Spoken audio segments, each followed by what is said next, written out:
Today, I'm your caregiver for today. My name is Mark. The activity I'm presenting today is playing basketball. With this activity, the kid will improve or enhance his physical fitness, strength, motor skills, endurance, in skills, both interpersonal and intrapersonal skills. As a caregiver, I would guide the kid to develop lifestyle habits that will support in good health and giving tips and that are advised to minimize the risk of injury. The kid is 7 years old, male. Both parents are working with only one child.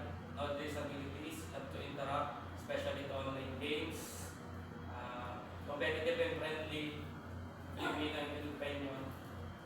Love but cheerful. Love to interact, and love to play with other kids. The materials needed are image of basic skills of basketball and the ball.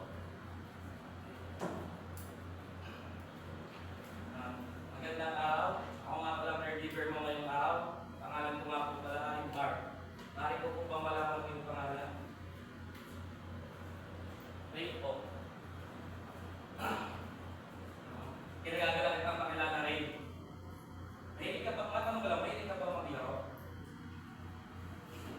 Mahilig pa ako maglaro ng online games.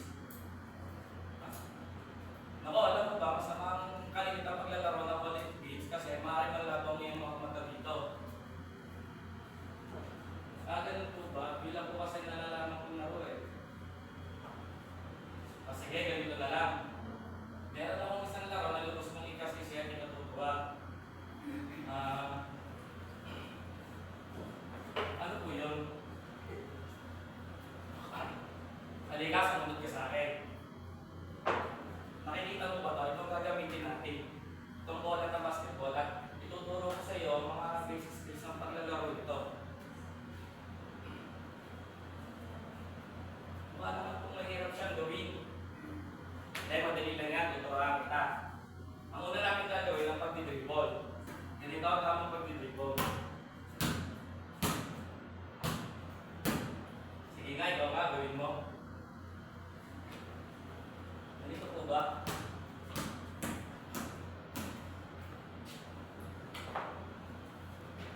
Yan, tama yan. Ang susunod naman natin gagawin ay ang tamang pag-shoot ng bola. Halika, lumapit ka sa akin. Tignan mo ang aking posisyon kung paano ang tamang paghawak ng bola at kung paano ang tamang pag-shoot ito. Ganito. Sabay ititira mo siya, iuulong mo siya sa hook. Ikaw nga, gawin mo nga. Ganito po ba?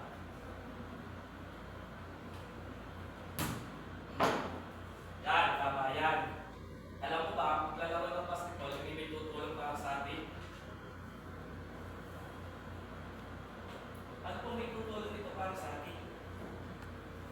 Kasi ang paglalaro nitong basketball ay makakatulong sa pagpapunod ng ating katawan at ng ating resistensya. Kasi dito, para ka na rin nag-eehersisyo na ang ginagawa mong pagtakbo at ang tamang pagtalon